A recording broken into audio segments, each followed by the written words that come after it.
Gentlemen, here it is. The most listened to radio show on the planet. Even the other stations are tuned in too.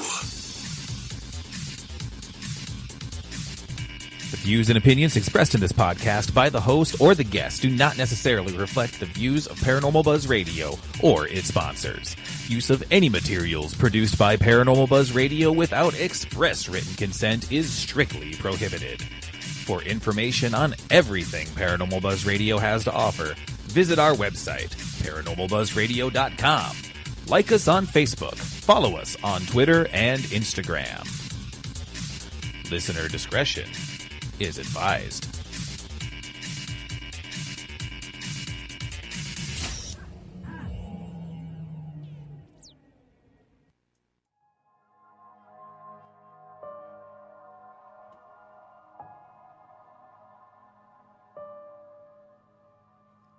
Paranormal Buzz Radio is proud to present Girls vs. Ghosts, The Mind's Eye with Stephanie Hutnick.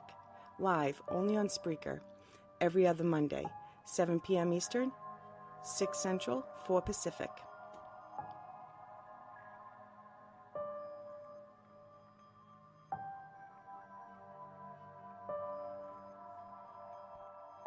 Join us in our live interactive chat by going to Spreaker.com or download the free Spreaker app for all devices. Ladies and gentlemen, here's your host, Stephanie Hutnick.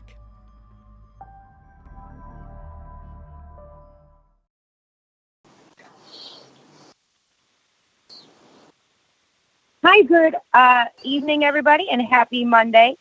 Sorry for the delay, a little bit of technical difficulties, but we are here, and we have my very special guest, love him to death, Steve DiSchiavi. Hi, Steve. Hey. How are you? I'm good, actually, for a change. Good. So, everyone's really, really excited to have you on tonight, and so am I. I think it's been a year since I had you on with me. Yeah, it's been a while. Yes, absolutely. So, how is life at home now that you finished filming season 11?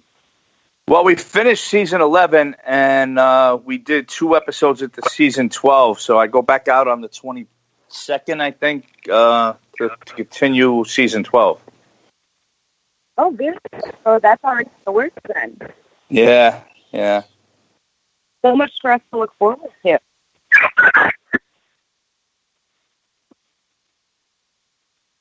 This audio. All I can hear is us talking, Steve, and I don't have anything. I can hear myself, but only in a delay. Yeah, me too. Share that feedback. She'll fix it. It'll be fine. So, I love following your adventures. I follow you on Facebook, Twitter, and all that. And I love seeing your adventures when you're on the road and you post, funny pictures with your upboards and everything. Yeah, I try to filming. I try to. It's not easy because I work a lot of long hours, and the crew works probably double what I do because they have to film Amy as well. So it's it's lonely on the road because I got nobody to hang out with, and the crew only has a certain amount of time that can hang with me, and right. So it gets a little tough, and then people are like, "Oh, you're so lucky you get to travel." I'm like, "Yeah, not so much. It's not that great." Well, if you're looking for somebody to be best friends with while you're on the road, I'll come on the adventure. You wouldn't find I'll that exciting. A cigar and a drink with you. So, Steve, we have an interactive chat. So, hello to everybody in chat and everybody listening. Hi, guys. We love to let them ask questions throughout the podcast. So, when they come through, in between what we're talking about, we'll ask away. Okay, sounds good. So, for people who don't know who you are, tell us a little about yourself. You spent 21 years with the New York Police Department, homicide detective. You're a Marine. Yeah, almost 22 years actually. It's more closer to 22 than 21. Yeah. It's not, I'm a pretty simple guy. I'm born and raised in Brooklyn. Street raised, public school raised, got thrown out of high school in 10th grade. Love it. Yeah. Joined the Marine Corps and got my diploma, my GED.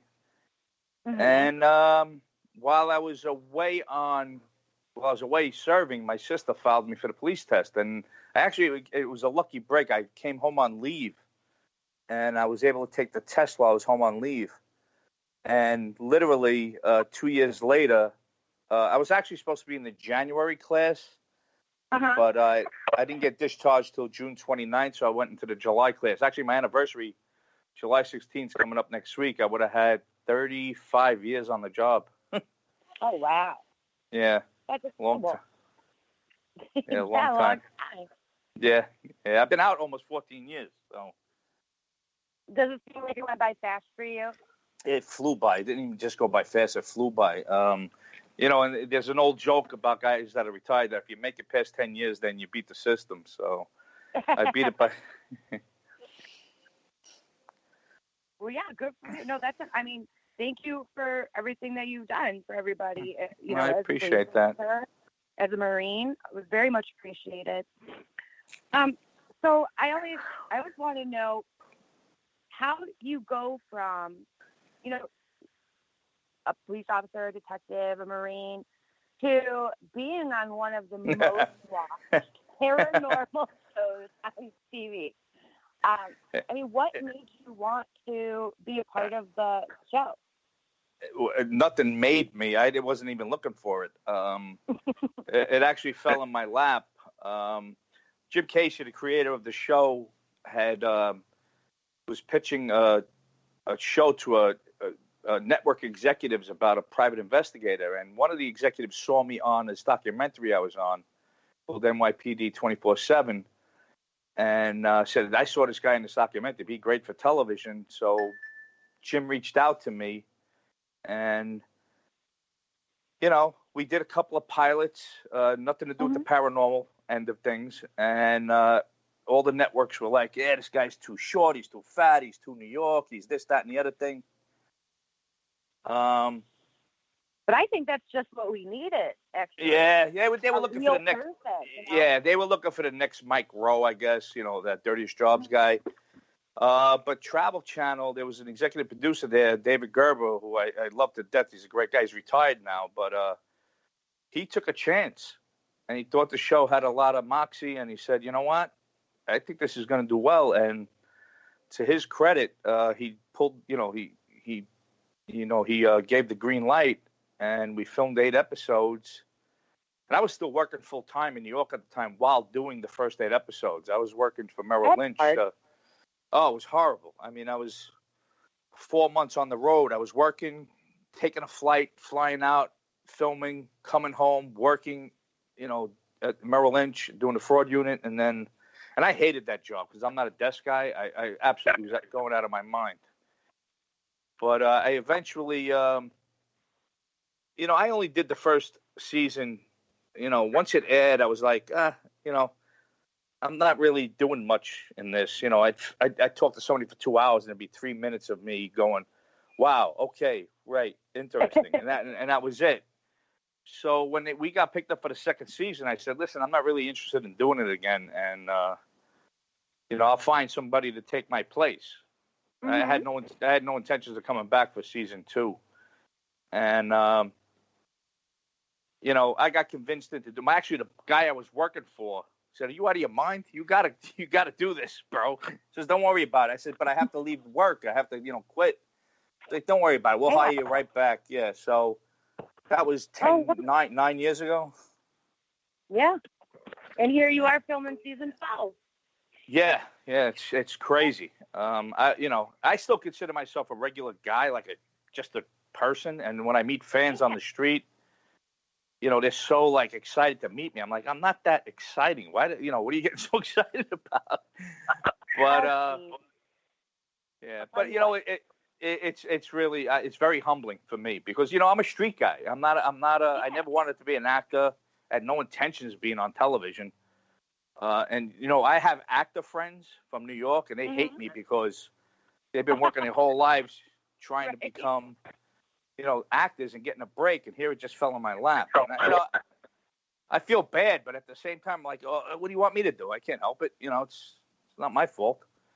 Yeah, but I'll tell you what, Steve. The reason everybody loves you is, like I said earlier, you're very real, and you are just a regular person, so you're very relatable. Yeah, I think that's true. I think people are sick and tired of seeing fake. What's those girls, the sisters there, the Kevorkian sisters? What's I can't think of the names. The ones that are always showing their asses. Kardashians, yeah. What the Kevorkians? So for me, it's like, I'm not plastic. I'm not that. I'm a, in-your-face guy. I'm just a regular person. Just like everybody else, I've struggled making my bills, struggling paying my ex-wife, stuff like that that everybody can relate to. So. Well, and I'll tell you one more thing. The women love you, Steve. Like, I still don't get that. That's still something that just I will never, ever wrap my head around that one. Just embrace it. Well, yeah, I guess, I just, I've been rejected by women my entire life. So when I'm on TV and people are like, oh, you're handsome, you're this and that, and I'm like, what? What the hell are you talking about? Like, I look the same. Yeah, I mean, I walked into a club when I was in my 20s, and women would, hey, you want to dance? No. That's the answer I would get. So, for me, for women to say, oh, you're this, you're that, I'm like, where the hell were you 25, 30 years ago? I think they like your accent. Yeah, well, that was the funny thing about that. You want to laugh about the accent. That was one of the reasons they passed on me for a lot of other shows. They said I was too New York, too rough around the edges. Yeah. I bet they're kicking themselves now, Well, yeah, it's a funny story because Jim Casey was at a thing where they were pitching shows and they were congratulating him on the Dead Files. And he was like, yeah, that's the guy you passed on, just so you know. So it's kind of like an FU to those people. Like, yeah, you want to, you're a dick. Guess what? This guy's on a hit TV show and you passed on him. And they were all like, oh, that's the guy? Like, yeah, dickhead, So it's a little bit of karma. Yeah, exactly. So I wanted to ask you really quick before we really dive in, if you still think it's weird seeing yourself on TV. I don't even watch myself. Like Thursday nights. No, Thursday night's the premiere. I watch the new episodes just to critique myself and see what I'm doing wrong. I never wear that again. That type of thing. Like, I don't like because yeah. So because I dress myself, it's my clothes. So people are like, oh, what, do you have somebody that buys your clothes? I'm like, no. Like, I pack everything myself. Yeah. So that's the only thing I'll critique myself on. I'll watch the show just to see. Well, yeah, I better not wear that again. I look like Jabba the Hutt. I'm not wearing that shirt again. That's what I look like right now. No, you don't. I'm sure you look fine. No. I'm sweating in Savannah. But no, so congratulations on the premiere of season 11 and filming season 12 and almost Appreciate 10 that. years of this great success. And I've been a very loyal watcher and follower of the show since it started. I appreciate that. Thank you. Throughout the seasons, you can see you guys grow and progress too. And not that you ever did anything wrong, but I love watching you and Amy both. Just the little changes, the little teeny differences you guys do every season, and how you investigate and the questions you ask. And also, the crew does an amazing job. The way it's filmed, I mean, it's movie quality. I mean, our crew is, these guys are diehard fanatics about making the show look great. And we've had unprecedented crew members over 100 episodes with the show. Most shows, they'll last 10, 15 episodes and they all move on. Our guys stick around. We got, I think, 6 crew members that have been over 100 episodes now. So to their credit, wow. Yeah, to their credit, they've actually made the show look so incredible. They do a hell of a job. When you have like a solid crew that's always, for a big part of it. That's great. Yeah. So we're already getting a lot of questions in. I'm going to try to ask them in order as we go through. Just don't ask me just don't ask me if I've had a paranormal experience, please. I wasn't done actually. Okay, good. Well, similar, but not that question specifically. So, I guess I wanted to ask you really quickly is, you're a self-proclaimed open-minded skeptic. Yes, absolutely, yeah. And I like that, you're honest about that. So without asking if you had a paranormal experience, I mean, doing this for so long and seeing all these different cases, do you think that you're leaning more towards one belief now? No, the only change in my attitude towards the afterlife is, oh shit, I hope I don't end up stuck or, Someone? not moving on, I was raised Catholic, right? So it was purgatory, hell, or heaven. So that was it growing up, And actually, I'm not religious at all. I'm spiritual. And the funny thing is, I say I'm not religious, but I feel a personal connection with Saint Michael. I have a tattoo on my forearm with his wings and his sword that I, designed myself. So for me, it's just, I've always been a protector my entire life of people, and I just deep down inside, I'm praying there is a Saint Michael, that there is a archangel out there that's looking over, Leo's and law enforcement, and Leo's law enforcement, same thing, and our troops, and our first responders that, when we do get to the gates, that somebody's going to say, oh, you're one of those guys. Okay, come on in. Now, throughout these episodes and seasons, do you think the cases have changed in any way or have gotten worse in terms of like the level of seriousness and the haunting itself, or? They've changed in the sense of intensity. Early on, people were very, people wouldn't open up because they didn't know what we were doing, and they didn't realize that I'm not judgmental. And you can say whatever you want to me. I've heard everything, throughout my career. I've heard it all. And for me, it's I think people are like, oh, wait, they're not going to be assholes about it. They're going to listen to me and respect everything I say. So I think what's happening is our cases have become more intense because people that are going through this kind of stuff are more open to calling us or submitting to the to the show. So I think it's stuff's been going on like this for a long time. It's just now people are more open to exposing themselves is probably the best thing I could say about it. Yeah.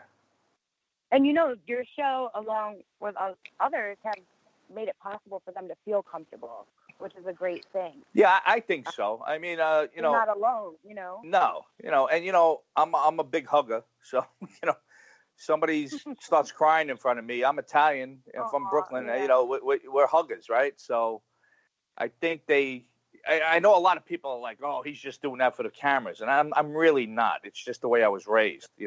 There's somebody sitting in front of you and they're crying their eyes out. How do you not hug them? I mean, it's yeah. Really quick, longtime fan Jen Anduga excitedly said, "Hi, what's up, Steve? Love the accent, and I would listen to you if you were reading the phone book." Oh, that's fun. I appreciate that. Thank you. Then we have a question from Billy, and I'm going to go more into the interviewing process with the families or clients, but Billy wants to know if anything's ever caught you off guard during a client interview. No. I mean, you got to understand something, what my background is. I mean, I worked the streets of New York for 22 years. There's not much I haven't heard. Yeah. Or nothing really surprises you anymore. Or seen. So I'm not surprised by anything. I may show surprise, but in my head, I'm like, all right, this is just something else in the big scheme of things as far as what I've heard or seen. People are like, oh, you're such a hero. You're going to all these haunted houses. I'm like, yeah, this is what I call light duty compared to what I've been through. Yeah. 3 years in the Marines and 22 years on the NYPD is enough to shake anyone's cage. So, the paranormal for me, and listen, if I got thrown across the room or pushed down a flight of stairs from something I couldn't see, it's bad. That's it doesn't get worse than that. So even though I haven't experienced it, that's something that I can relate to, though. Right. Do you remember, like, the first season you filmed, like, the first time somebody was like, I got scratched by a demon, I got pissed, like, your first reaction to something like that, though? I mean, was it like, oh, this is the first Well, time yeah. I was pissed? Yeah. You know, it's funny because, like, I've never heard that kind of stuff before. You know, I got pushed down a flight of stairs from a perp that tried to rob me. That's one thing. But when somebody tells you, hey, I was trying to get down the steps and I felt these two hands push me down a flight of stairs and there was nobody behind me. I mean, that's kind of freaky when you think about it. Yeah, absolutely. So I know you have a very thorough process for researching the history of the land or the home, who lived there, who passed away, tragedies that occurred close by. Has Darren wants to know if any episode ever filmed of Dead Files was never aired because of a false claim made by the client. No, and I think it's because of our vetting process. Mm-hmm. I mean, our vetting is pretty intense, and we've got, I don't know, 7,000-8,000 submissions. Yeah, that's a lot. Yeah. Yeah. So I have a list of questions our intake people, I want them to ask because it's important to me. And also we do a background check to see if they've ever been arrested for fraud, stuff like that. Mm-hmm. If somebody's been arrested for assault, it's no big deal. I could have been arrested 30,000 times for assault, but you know, it's one of those things where it's like we vet very well, and I think our vetting process is what makes our show very unique. Mm-hmm. People ask me, has Amy ever gone to a place and never seen anything? We won't go to a location until we know everything. You know, we're pretty confident. I've shut down just by talking to clients prior. I've been like, no, we're not doing this investigation. They're whack jobs. We're not doing it. Yeah.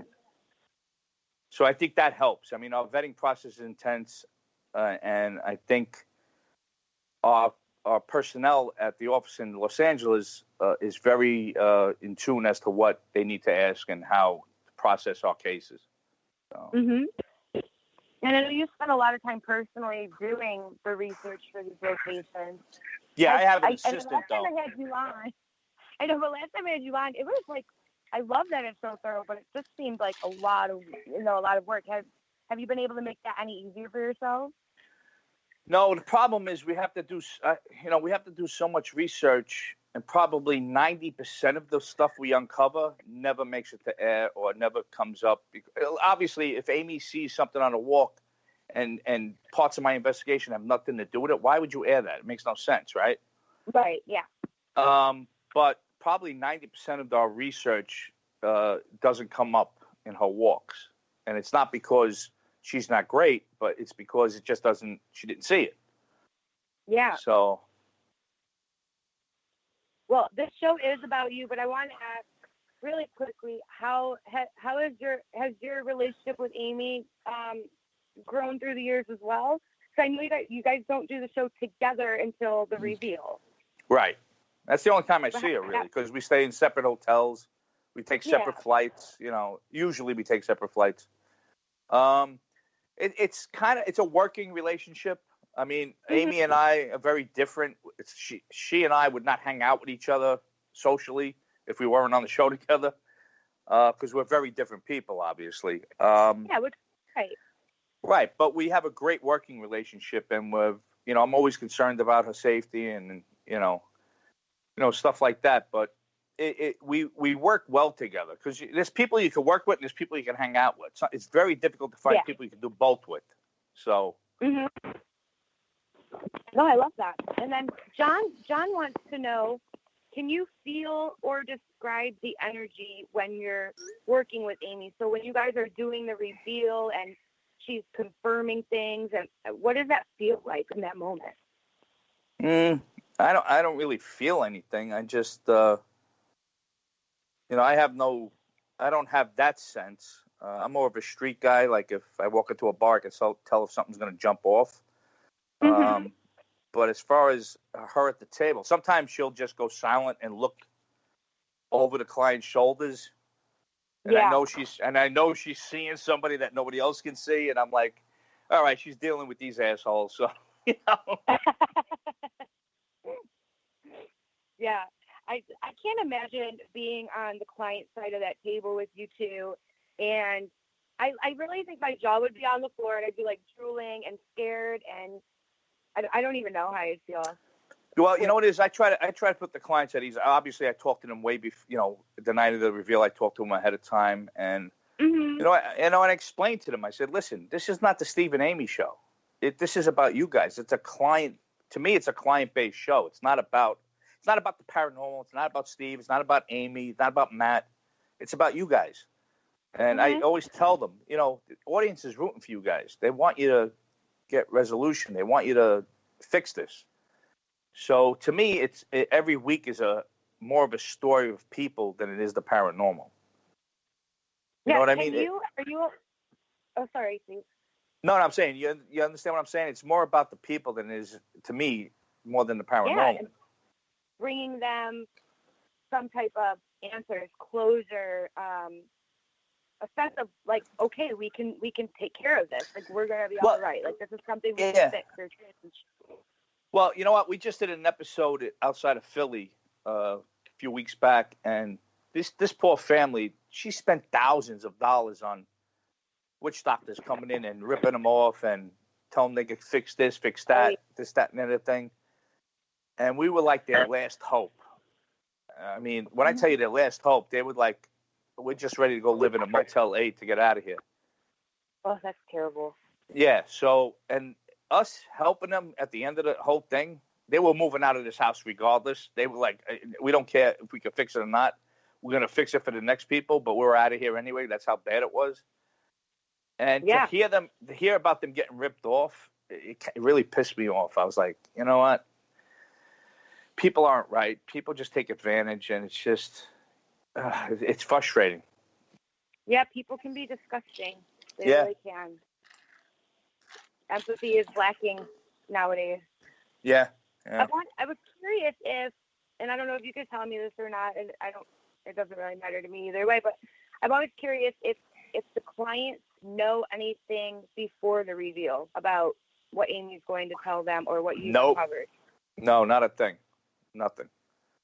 They have no clue. You're genuinely seeing their reactions, their emotions. Right 100%. I mean, especially when they, when Amy's telling them, I think whoever lives here may experience A, B, and C, and I'm like, well, guess what?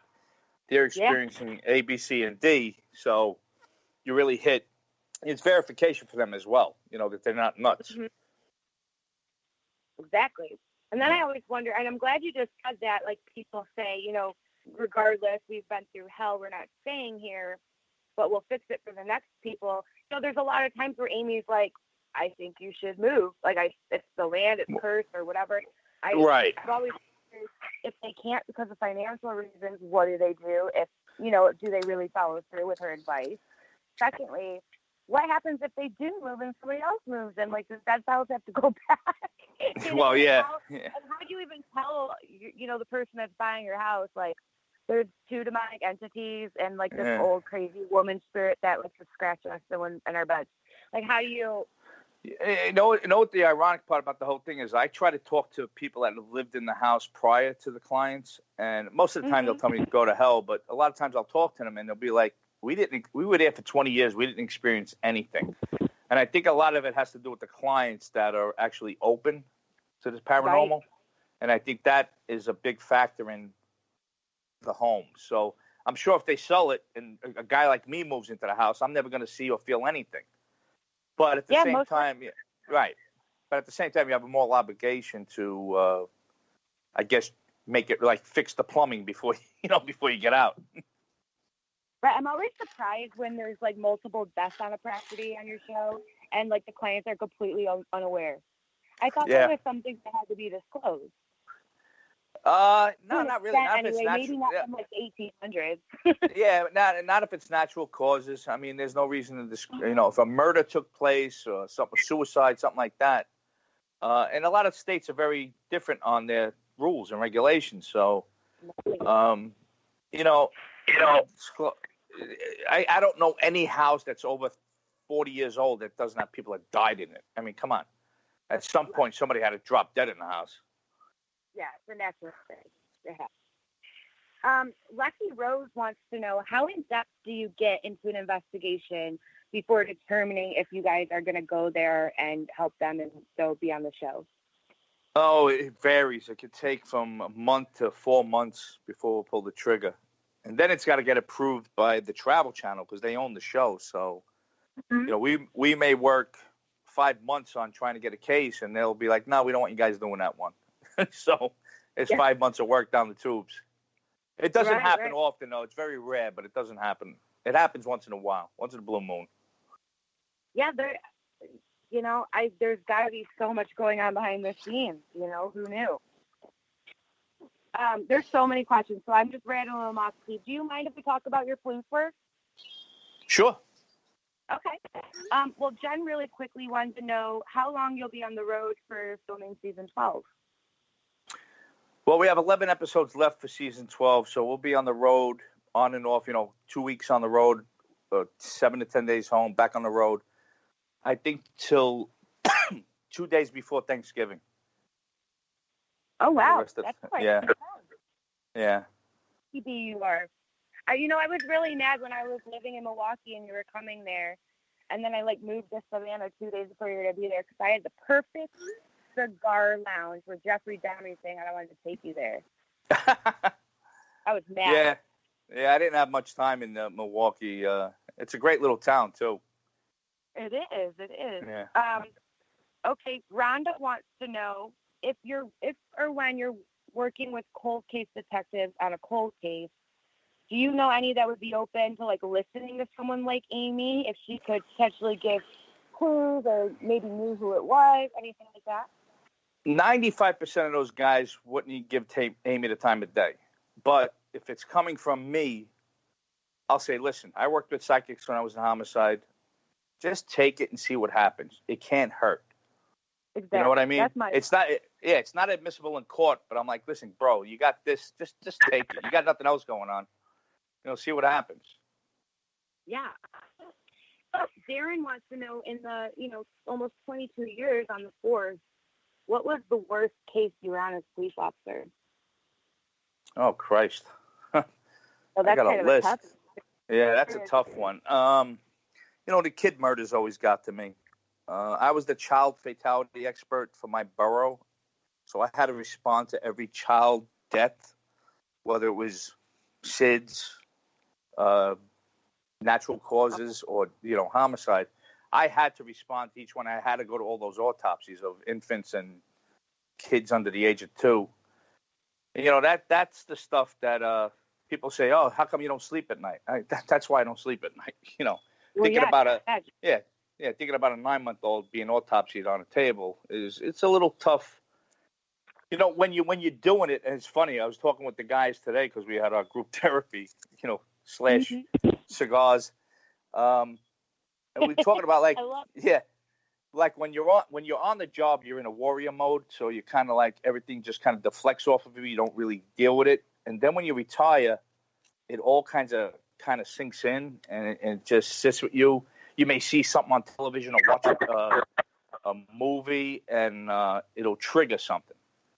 And you're and then you wonder why you don't sleep that night because you get triggered by something you've dealt with, Right, or you hear of a similar case or something on the news, and you're like, oh, I remember that one that I had. Yeah, exactly. I'd close my eyes no matter when, and I'd see that stuff. And it's not easy. That's why, and again, that's why sometimes I have to laugh when people say, oh, you're so brave going into these haunted houses. I'm like, I'll take a haunted house over a crack den every day, any day of the week. Yeah, I'm good. Yeah, I'm good. Exactly. Darren has one more question. Darren wants to know what your hobbies are when you're not filming. My house is my hobby. Fixing up my house. You love your house. Playing my drums. Golfing. I'm golfing on Wednesday with the guys.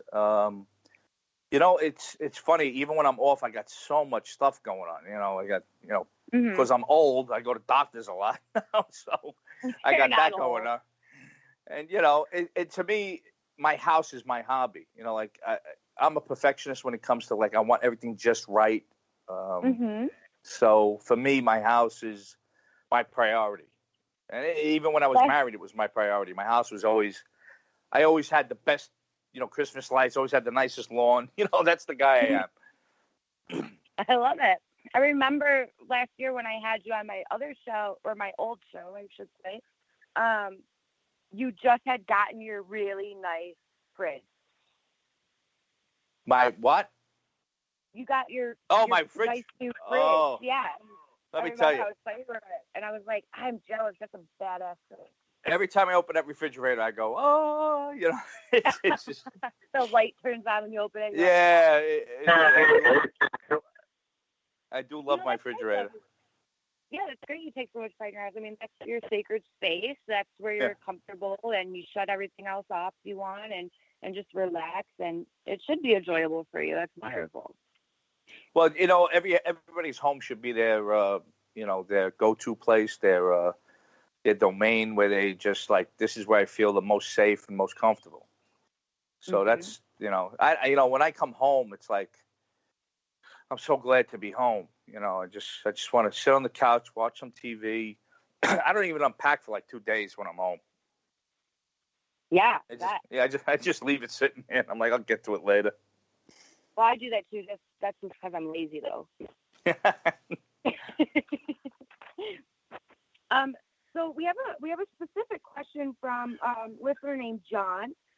I'm not sure what season this is, but you guys did a case in Williamsburg, Pennsylvania. Yeah. And Williamsport. Williamsport. Yeah. And he wants to know if you think, based on what your investigations and the reveal and everything, but if you truly think if there was a demonic entity there. I can't even answer that question because when it comes to the paranormal, I have no answer one way or the other because it's not my expertise. If Amy says there was, I go with that, Well, if she says there isn't, yeah. I mean, I have no answer for the paranormal. I mean, if you want to ask me about a homicide, if I think so-and-so did it, or if I think this is the case, then I can answer that. But as far as the paranormal goes, I have no response to any of it. Right. All right. So, and that's the reason I think the show is as credible as it is, because I don't buy into the whole I buy into it, but I don't claim to be a paranormal guy. I'm not. Right. Even as far as you are into this, you're. No, I've learned a lot from Amy over the years about things, but that doesn't make me an expert. I'm just, all right, you're learning stuff as you go, but that doesn't mean I know anything about it. I don't see dead people. I don't talk to them, so I don't have any abilities when it comes to the paranormal, so I can't respond to it at all. Right. So you said you're spiritual. Has Amy ever given you anything? Have you ever staged your home or done anything like that? Nope. None of it. Nope. No, I'm good. Is your Archangel Michael, wait, did you say, I know you have the tattoo. Do you ever wear like a charm or anything like that? I do actually have a St. Michael necklace I wear. Is it blessed? No, it's not blessed. For me, it's my personal, it's just for me. I don't need a priest or a shaman to bless anything. To me, it's just my relationship with St. Michael that I have, and that's basically it for me. Yeah, and I agree with that. And I'm not saying anything negative about religion. I'm just saying I think that it's all intention, belief, thought, and that's powerful enough a lot of the time. I think that's great. Have you ever personally stayed in touch with any of the clients you guys work with? Oh, all the time, yeah. I'm always in touch with a lot of the clients. As a matter of fact, there's a client from Chicago years ago that lives in Florida. We chat all the time. Matter of fact, when we were doing an episode in Davie, Florida, we were supposed to go out for dinner, but because of my schedule, it never works out. And then, but matter of fact, that client hit me up a couple of weeks ago saying that they got everything done. The team was there. They cleared the house. Everything's great. Thank you so much. So I was very happy to hear that. Yeah, that's great. So I know you hate when people ask you if you ever had a paranormal experience, and I'm not going there, but would you ever consider participating in like In an what? actual paranormal investigation? Well, I have. You have? I've been through a couple of. Now Amy does all the paracons. I don't do them. I just, I've done 4 in 9 years. And I think 1, 2. No, actually, all 4 of them. I went on an investigation with, a team. Awesome. But unfortunately, wherever I was, there was no paranormal activity going on. So. Oh, they're just scared of you. Well, no, apparently, they had teams that were hooked up with mediums and psychics and everything, and they come through the location because you were like at one spot, and people were having encounters everywhere else in the location. Then they got to my room, and they're like, the psychics were walking, and I'm like, yeah, let's not waste our time here. There's nothing going on in this room. So, yeah, they're like, so they look at me, they're like, you're just a diffuser. You just killed the paranormal wherever you go. So when you did those, did you ever use any of the equipment? No, and I ain't gonna use any of that bullshit. No, I just to me it's like, oh, boogity boogity. Here's a flashlight, or here's a machine that gets voice. I'm like, yeah, come on, guy, give me a break. I get it. To me, in paranormal investigation is like being on surveillance, and I've done that my entire career. And I'm like, the last thing I want to do is surveillance because it sucks. Number one, you're sitting around for hours waiting for something to happen. But in my case, it was usually somebody, there was a shootout or something, Right. So for me, somebody hearing a voice is not going to really get my the back of the hairs on my neck get up. You know what I mean? It's just, okay, that's great. Now what? Hey. I hear you. I understand. I'm one of those people who sit there for hours with. Yeah, it sucks. It sucks. I mean, yeah, you can be there for 10, 12 hours and nothing happens, and you're like, okay. But if you're passionate about it, and I never knock anybody about what they love to do. Police work's not for everybody. Paranormal investigation is not for everybody. Everybody has their thing they love to do, right? So if you love doing it, great. Knock yourself out. Just don't try to shove it down my throat. Leave me. Oh, exactly. Leave me the fuck alone. Do your thing, and I'll do my thing, and we're all good. Right. You're like, I'm gonna have a cigar and a drink. You go sit in that room for 10 hours. It's fine. I'm gonna have my fun. I actually really love this question, and I'm mad that I didn't think about it. But Darren wants to know what the creepiest sketch you've ever seen on the show was, from what case, if you can remember. Oh, man. And those always freak me out. There's a couple that I was like, why did I watch this before bed? Yeah. You know what? There was one in Santa Quin, Utah, early on, season 1, way back when, probably 2012. We were in a restaurant in Santa Quin, Utah. And Amy had a sketch drawn of a demon that was in the basement. And this thing was like right out of a horror movie. As a matter of fact, the restaurant made T-shirts with that figure on. Yeah, that's crazy. Everyone in town is wearing like these demonic. Yeah. That's crazy. I love it. I'd probably wear it. Lex, I love that all these. Let's see. You have like the best fans, and my show and Paranormal Buzz Radio has the best listeners ever. Like, we're getting so many wonderful questions. Lexi Rose wants to know if you think that your findings are beneficial to maybe different police agencies in the towns that you're working on these cases. Or, like, I'm a little confused by this. She wants to know if you think your findings are beneficial to open cases. Oh, I think some of them. Yeah. I know what she's saying. I think some of them are. But again, a lot of police agencies wouldn't give you the time of day when it comes to that. They're just not open-minded that way. Some agencies are. And a guy like myself, if I had an open homicide and I had no leads going anywhere, I'd take any information I can get.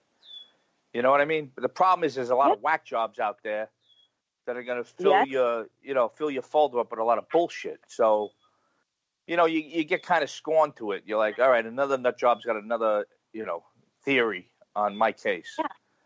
And I'm no detective or police officer, but I have to believe that, if you're just open to hearing these things, all it takes is one person to say something that might click something else for you. That could potentially tie it all together in the end. Yeah. So, and in my opinion, being closed-minded to any kind of information is stupid. And that's how you differentiate between good detectives and great detectives. It's like, all right, I'm willing to hear anything, and let me look at it. Okay. And if it goes nowhere, it goes nowhere. But at least I gave it a shot. You know what I mean? Exactly. Rhonda wants to know if you ever relay info to detectives locally when you're on a case for a potential cold case or anything. Yeah, I mean, if we have something that's potentially new enough where they might be able to close the case, I'll do that. Yeah. Well, that's very cool. Yeah. You probably have relationships with law enforcement all over the country at this point, right? Yeah, I got a lot of contacts out there. Guys I've interviewed on the show that I still keep in touch with. A lot of them come to Florida on vacation and they want to hook up, go golfing and stuff like that. So, yeah, it's a nice relationship to have, especially getting these guys on TV. It's exciting for them. Nobody cares about law enforcement, and so any chance you get to bring them to light and show a good side of it, it's a nice thing to do. Well, I care about law enforcement a lot. I'm glad. I appreciate that.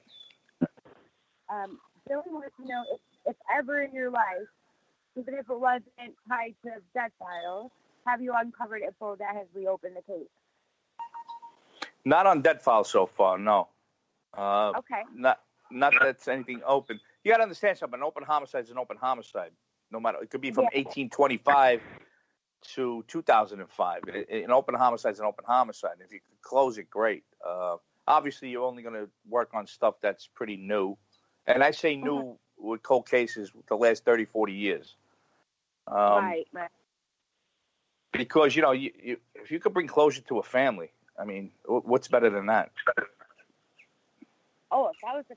Do you know what the average, closing rate on a cold case, not closing rate, but what's the percentage of cases that get solved that are cold cases? 50% of all homicides is the closing rate. 50%.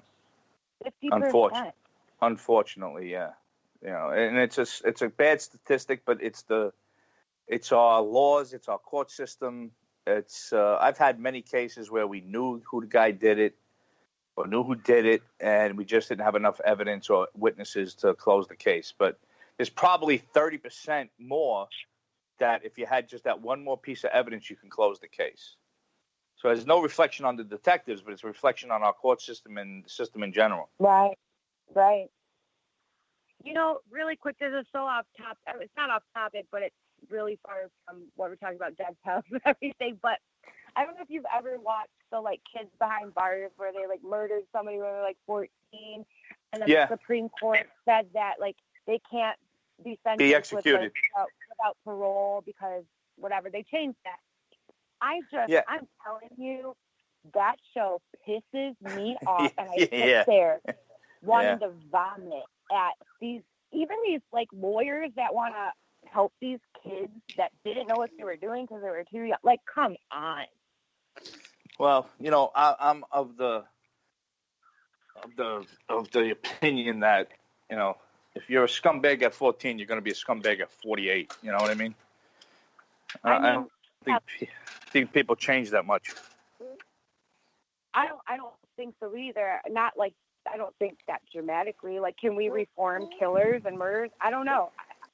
But I can't watch it anymore. And I love watching all those shows. It's very interesting to me. I love First 48. I love all that stuff. But that one I just can't do anymore because it gets me really riled up, as you can tell. Yeah, I mean, it's frustrating especially if you're a victim or a family, know a family member that was a victim of any kind of crime. I mean, you have to have a bad taste in your mouth about people that try to get, admitted perpetrators out of jail. You know what I mean? It's Right. like, all right, this guy admitted it. I mean, it's closed and it's black and white. He did it. She did it. Whatever. So for me, I guess that, you know, it's got to be rough on the family to. Can you imagine a family member watching that show? Live that all over again by going to court again for it and having a new trial. That's terrible.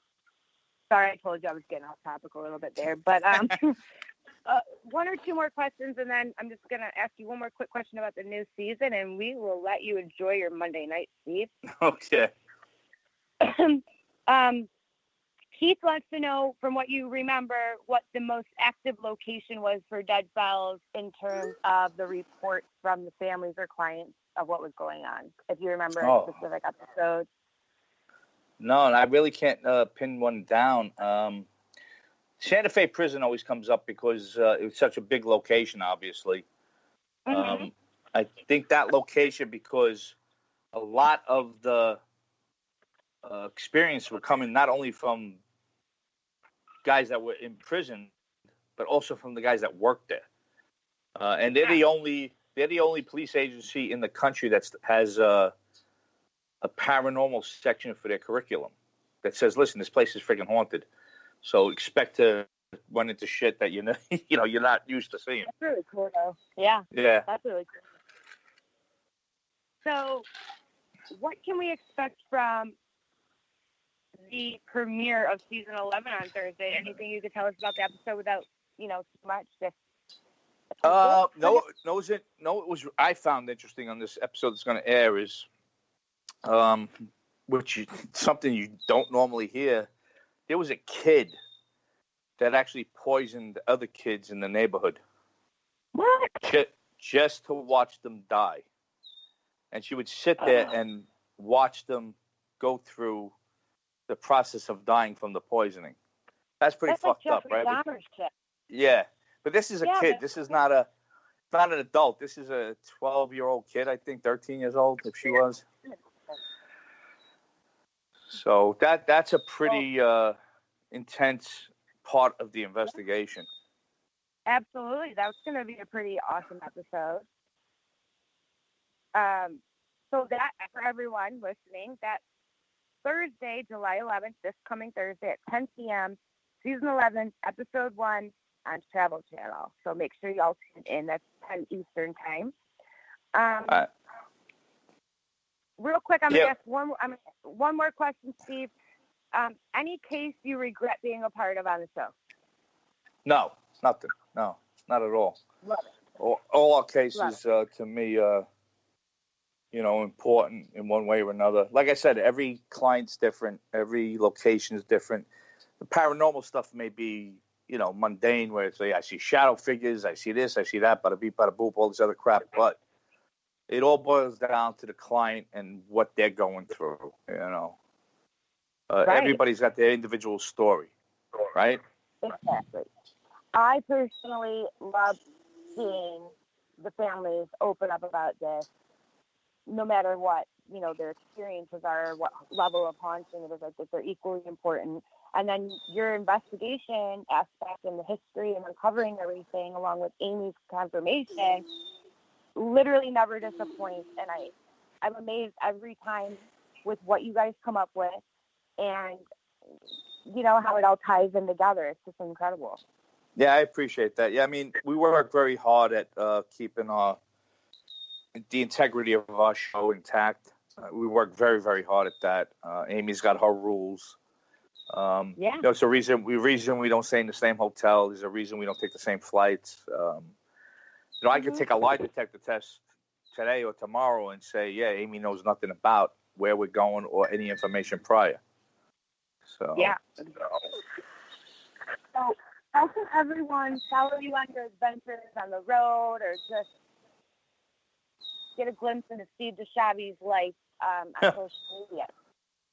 Yeah, well, social media is pretty funny for me. I'm on the road. It's when I'm on the road, it's pretty much I'm 100% dealing with what I'm dealing with. Plus, I'm working on cases 2 and 3 episodes ahead. Mm-hmm. So I got a lot going on. So when I'm done filming, I'm not done. You know, I got meetings. I got, I got stuff in my inbox on Dropbox that I got to, say, listen, this is not the information I asked for. I need you to get A, B, and C for me, and, stuff like that. And, so it never ends for me. So life on the road sucks, to say the least. So when it's really tough. Yeah, so when I come home and people see pictures of me hanging out with the guys and fishing and stuff like that, they're like, "Oh, what a life you got!" I'm like, "Yeah, it's nice when I'm home." In between. Yeah. So I'm showing you the fun part. Yeah, I'm not gonna show you, me doing laundry and how life sucks and my ex-wife's breaking my balls about A, B, and C. I'm not gonna show that. I'm just gonna, for me, social media should be fun. Like everything should be fun that you post. It shouldn't be negative. I try to keep it very positive no matter what I post. Yeah, you try to. Once in a while, there's something that happens. Like I had 2 friends of mine that committed suicide up in New York about a month ago.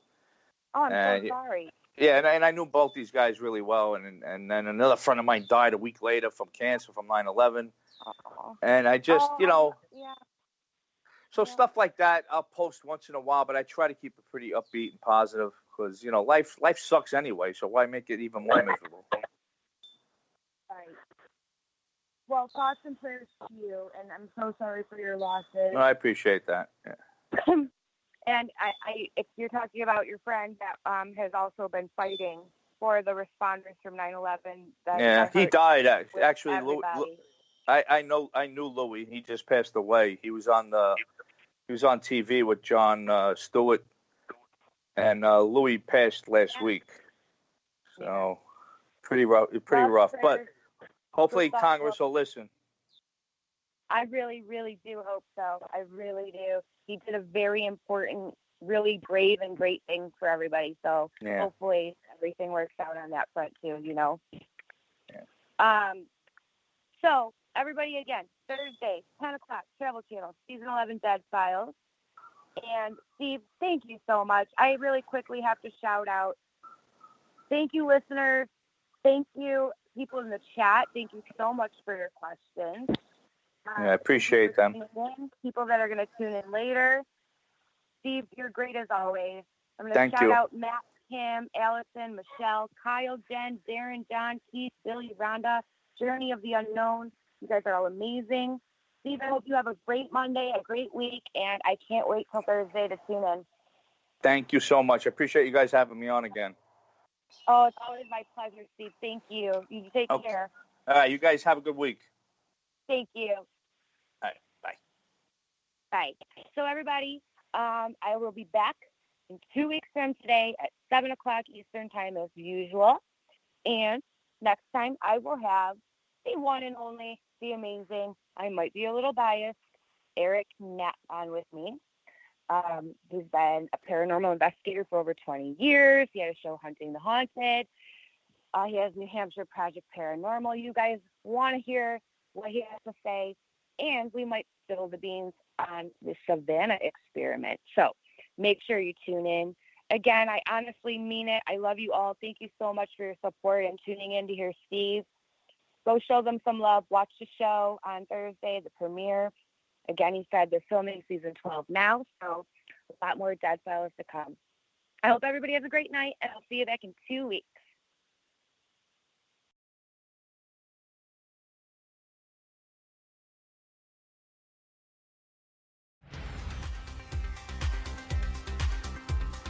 Thank you for listening, and for all things Paranormal Buzz Radio related, check out our website at paranormalbuzzradio.com. Like us on Facebook and follow us on Twitter and Instagram.